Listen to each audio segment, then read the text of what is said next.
Nakaranas ng tuloy-tuloy na pag-ulan ang probinsya ng Albay, dulot naman ng shear line na nagresulta sa pagguho ng lupa at pagbaha. Si Paul Hapin ng Radyo Pilipinas Albay sa sentro ng balita.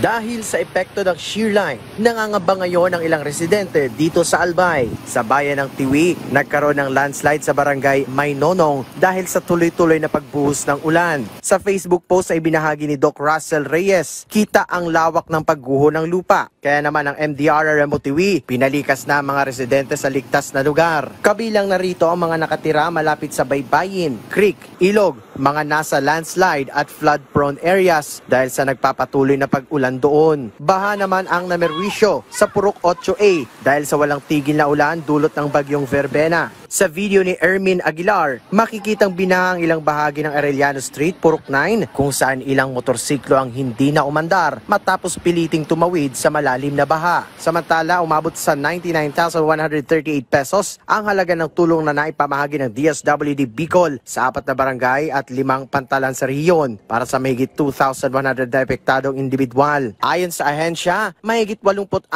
na milyong pisong halaga ng relief resources ang handang ilabas sakaling lumala pa ang sitwasyon at kailanganin ng karagdagang tulong. Mula sa Albay para sa Integrated State Media, Paul Hapin ng Radyo Pilipinas, Radyo Publiko.